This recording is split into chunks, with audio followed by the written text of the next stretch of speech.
तो ईरान का uranium Trump का सिरदर्द बना हुआ है और क्या इसी को लेकर रणनीति तैयार हो रही है। ईरानी एनरिच्ड यूरेनियम तक पहुंचना नामुमकिन है, ये तो देख लिया। अमेरिका ने बीते साल बाकायदा जो बंकर बस्टर बॉम्ब है उनका इस्तेमाल किया, लेकिन कुछ बिगाड़ नहीं पाए।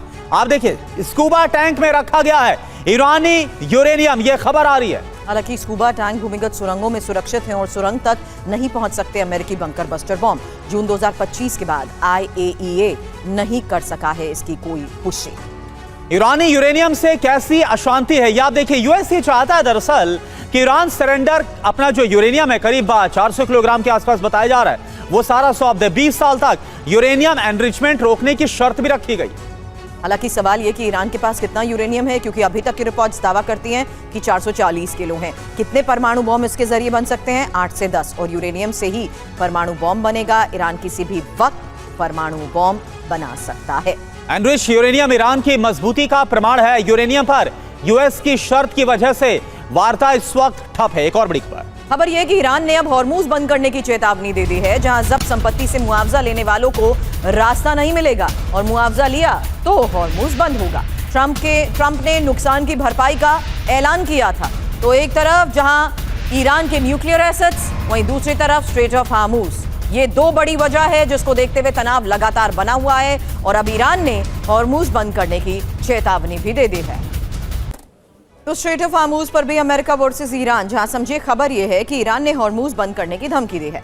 मुआवजा लेने वालों के लिए हॉर्मूज बंद रहेगा। जब्त संपत्ति से मुआवजा लिया तो हॉर्मूज होगा बंद। हालांकि समझना यह जरूरी है कि ईरान ये धमकी दे क्यों रहा है। करुणा, बिल्कुल, ईरान की ये धमकी आखिर क्यों है? ट्रंप ने ईरान की जब्त संपत्ति से मुआवजा देने का ऐलान किया था। खाड़ी देशों को ईरान की जब्त संपत्ति से मुआवजे का प्लान है।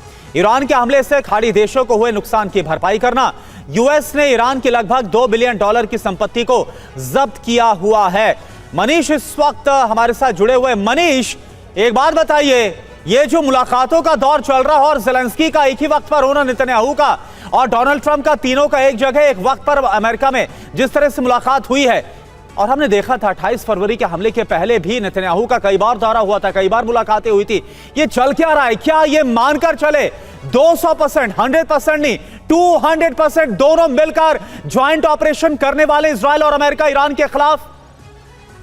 देखिए, संकेत तो यही दिख रहे हैं और कम से कम ट्रंप और नेतन्याहू की मीटिंग के बाद जिस तरह से नेतन्याहू खुशी से झूम रहे हैं, तो आपको ये लग रहा है कि आने वाले दिनों में नेतन्याहू की जो मर्जी है उसी हिसाब से ये ऑपरेशन चलेगा।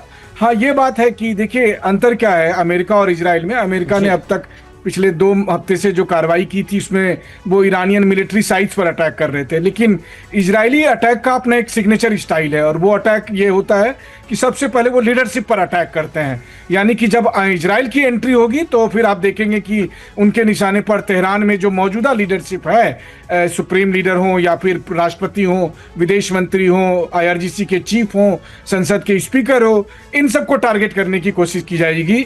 ये इजरायली सिग्नेचर स्टाइल है और उसके बाद से युद्ध और अधिक भड़केगा।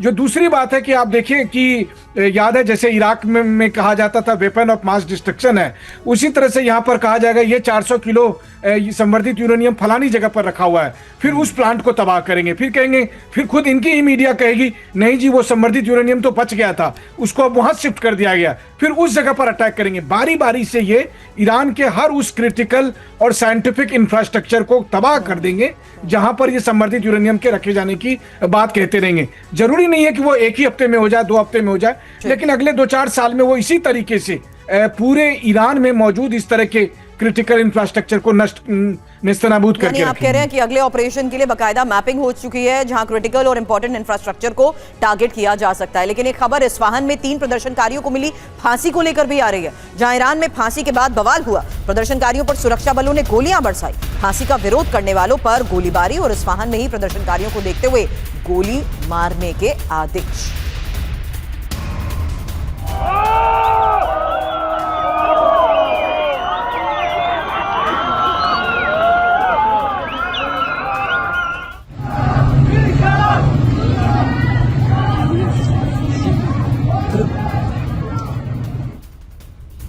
और एक और बड़ी खबर, फांसी के विरोध में इस्फहान से हिंसा का एक और वीडियो सामने आया है।